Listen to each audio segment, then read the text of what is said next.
मित्रों, आज भगवान श्री राम जी की अयोध्या से जो यात्रा उनकी इस रास्ते से हुई है, आजमगढ़, मऊ, गाजीपुर, बलिया, बक्सर होते हुए वो आगे मिथिलापुरी, जनकपुरी तक गए हैं। इस यात्रा के विषय में हम कुछ कहना चाहेंगे कि समझिएगा कि विश्वामित्र जी जब गए थे वहाँ अयोध्या में महाराज दशरथ से प्रभु को मांगने के लिए, तो वो ताड़का के नाम से गए थे कि महाराज हमें अपने दोनों सुपुत्रों को दे दीजिए, हम हमारे धाम में या हमारे सिद्धि वन में ऋषि और मुनियों को प्रताड़ित करने वाले, उनका संहार करने वाली या यज्ञ हवन को विध्वंस करने वाली ताड़का का वध करना है। आप बात समझ रहे हैं ना कि भगवान श्री राम अयोध्या से ताड़का वध करने के लिए बक्सर की यात्रा पे आए थे और ये यात्रा दो नाम से मशहूर हो गई। दूसरी यात्रा जनकपुर की यात्रा नाम से मशहूर हो गई। तो समझना ये है कि हम लोग जहाँ पे खड़े हैं ये विश्वामित्र जी का ही धाम है और यही सिद्ध स्थली रहा है। बड़े गौरव की बात है कि प्रभु श्री राम और लक्ष्मण जी विश्वामित्र जी के साथ में इसी भवन के इसी स्थल पे, मैंने कहा कई बार आपसे कहा है कि भवन बदल सकते हैं, पेड़ और पहाड़ बदल सकते हैं, स्थितियाँ परिस्थितियाँ मौसम बदल सकते हैं, लेकिन स्थान तो नहीं बदल सकता है। यह स्थान इतना आदरणीय है कि भगवान श्री राम ने भैया लक्ष्मण के साथ में विश्वामित्र जी के इसी आश्रम में रह करके अपना कई मास समय गुजारा है और यहीं पर उनको बला और अतिबला की शिक्षा दी है विश्वामित्र जी ने, और यहीं पर रह करके उनको शिक्षा दीक्षा जो भी विश्वामित्र जी को देना था उनको दिया है। और मैं ये कहना चाहता था, मैं अपनी मूल बात पे आ रहा हूँ और मूल बात ये है कि भगवान श्री राम का यहाँ पर आना ही हुआ था सिर्फ और सिर्फ ताड़का वध के कारण, कि उनको ताड़का का वध करना है। और आपको एक अनोखी बात और बता दूँ कि विश्वामित्र जी जब यहाँ पे तपस्या में रत थे तो यहीं से वो अयोध्या जाते हैं प्रभु श्री राम को लाने के लिए, और जब लाने के बाद ताड़का वध हो जाता है, रामेश्वर नाथ की स्थापना हो जाती है और 5 कोस की परिक्रमा प्रभु श्री राम कर लेते हैं, तो कुछ ही दिनों बाद मिथिलापुरी से मुनि विश्वामित्र के पास सीता स्वयंवर होने का निमंत्रण आता है। तो जैसे कि मुनि विश्वामित्र इसी स्थान से अयोध्या गए थे श्री राम को लाने के लिए, तो मुनि विश्वामित्र इसी स्थान से प्रभु श्री राम भैया लक्ष्मण को लेकर के जनकपुर की यात्रा के लिए निकले थे।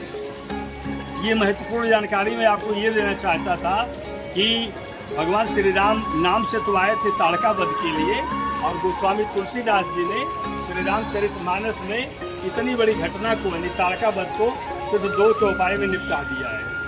और जबकि इसके बाद जो जनकपुर की यात्रा शुरू होती है, सीता जी के स्वयंवर की यात्रा जो शुरू होती है भगवान प्रभु श्री राम की, वह कम से कम 130 दोहों में, मतलब कि 1000 से भी ज़्यादा चौपाइयों में भगवान श्री राम जी के गुण में, उनकी प्रशंसा में, उनकी कथा में श्री गोस्वामी तुलसीदास जी ने खर्च की है।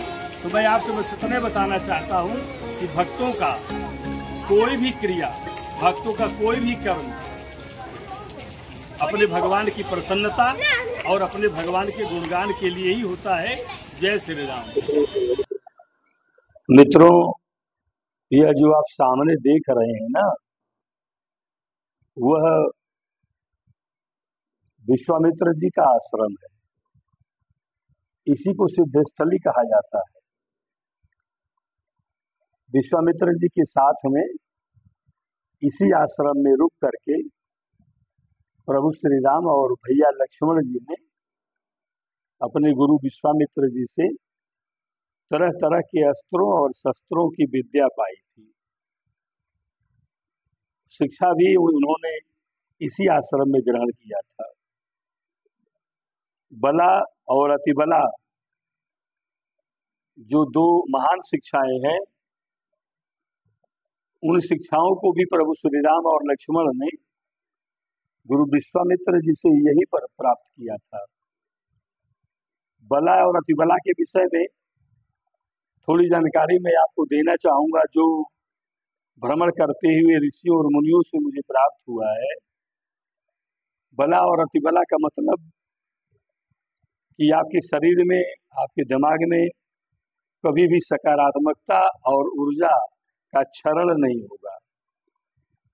आपका चेहरा, आपका मुखमंडल और आपके शरीर की त्वचा की जो चमक है वो कभी फीकी नहीं पड़ेगी।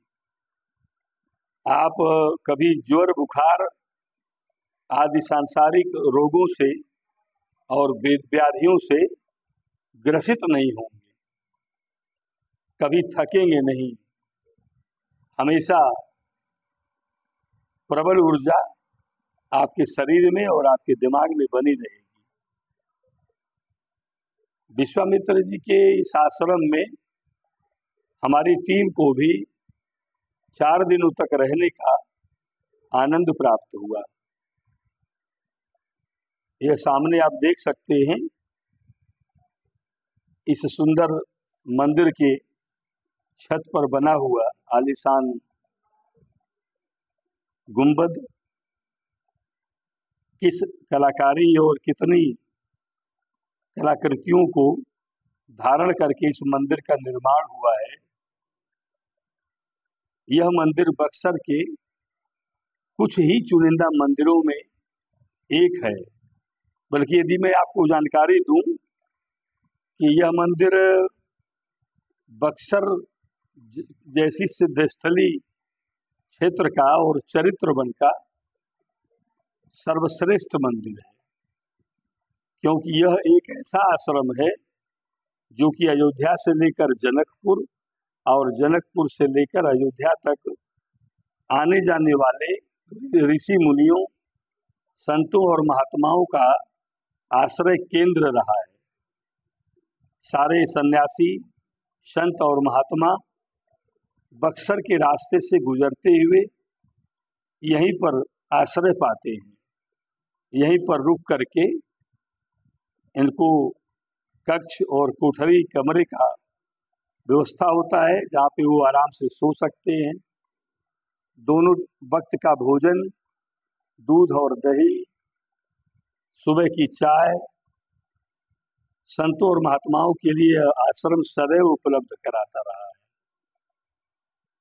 इनकी आमदनी का जरिया तो मुझे नहीं मालूम और नहीं मैंने जानने की कोशिश की, लेकिन इतना जरूर मैंने देखा 4 दिनों तक रह करके कि इनके यहाँ आने जाने वाले संतों और महात्माओं का अभूतपूर्व स्वागत होता है।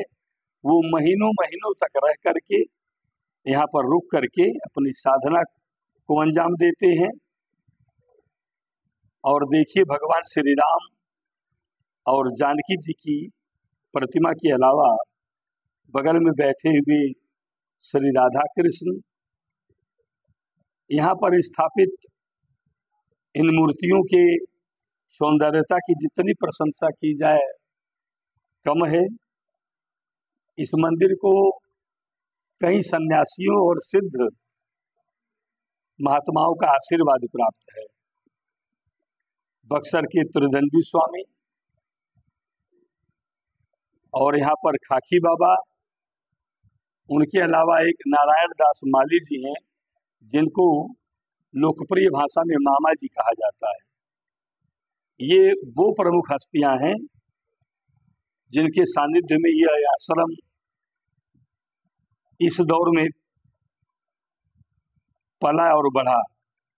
वैसे तो इस मंदिर की और प्रशंसा की जाए तो यही बहुत बड़ी बात है कि स्वयं विश्वामित्र ने इस आश्रम को, इस स्थान को अपना आश्रय स्थल बनाया। यहीं पर रह करके, इसी क्षेत्र में रह करके 88,000 सिद्ध महात्माओं ने तपस्या की और इसी आश्रम में रुक करके प्रभु श्री राम और लक्ष्मण जी ने शिक्षा प्राप्त की। अब आप ही समझिए कि इन सबसे अधिक और महत्वपूर्ण क्या हो सकता है। इस आश्रम में दुर्वासा ऋषि, वेदशिरा ऋषि, मतंग ऋषि, यहाँ तक कि नारद जैसे महामुनि जैसे लोगों का आगमन होता रहा है। और प्रभु श्री राम के आने से इस आश्रम को देवताओं का भी आश्रय स्थल माना जाने लगा, वो भी यहाँ पर आगमन करने लगे। इस समय आप देख लीजिए कि पुजारी महाराज जी हैं, वो महादेव और माँ पार्वती सामने विराजमान है। उनके इस पावन मंदिर को कितनी मेहनत, कितनी सरलता और कितनी निर्मलता के साथ साफ सफाई में लगे हैं। और यहाँ पर सेवा में लगे हुए मैंने सारे सन्यासियों को भगवान की सेवा में इतना तन्मय देखा कि वह किसी व्यक्ति की भी सेवा करते हैं तो लगता है कि वो भगवान की ही सेवा कर रहे हैं। इसी तरह विश्वामित्र जी को जब अयोध्या से प्रभु श्री राम और लक्ष्मण मिल जाते हैं तो विश्वामित्र जी के अंदर भी एक महान भावना पैदा होती है भगवान के प्रति कि धन्य है भगवान कि उन्होंने एक ब्राह्मण के लिए, एक तपस्वी के लिए अपने माता पिता और अपने राजमहल का भी परित्याग कर दिया। तो ऐसे होते हैं भगवान। और भगवान की महिमा के विषय में आपको क्या वर्णित किया जाए। ये वो महापुरुष हैं, आप सामने बैठे हुए देख रहे हैं, ये वे महापुरुष हैं जिनके वजह से इस आश्रम का पूरी दुनिया में नाम है। संतों और महात्माओं में एक अलग ही महत्व है। और इसके बाद इस मंदिर में नित्य प्रति माताओं द्वारा गाए जाने वाले भजन और साथ ही यहाँ नित्य प्रति सुबह और शाम घंटा और घड़ियाल के साथ होने वाली पवित्र आरती का आनंद उठाने के लिए आप हमारे साथ लगातार बने रहिएगा। आपको बहुत ही आनंद आने वाला है। प्रभु श्री राम जिन रास्तों से होकर, जिन स्थलों से होकर गुजरे हैं, उन सारे स्थलों को इतनी महानता प्राप्त है कि वे पवित्र तीर्थ स्थल के रूप में बदल गए हैं। उनके सारे तीर्थ स्थलों, उनके सारे धामों पर आने के बाद प्रभु श्री राम की, महादेव भगवान की और पवनसुत हनुमान जी की कृपा और उनका आशीर्वाद मिलना तो आप समझ लीजिए तय है। क्योंकि कोई ऐसी जगह नहीं है जहाँ पर प्रभु श्री राम हो और महादेव जी न हो और हनुमान जी न हो। ये तीनों लोग एक साथ हर जगह विराजमान रहते हैं। इसलिए वीडियो का आनंद लीजिएगा। और अब हम आपसे आग्रह करते हैं कि यहाँ की भजन और यहाँ की आरती का आनंद उठाइए। जय श्री राम।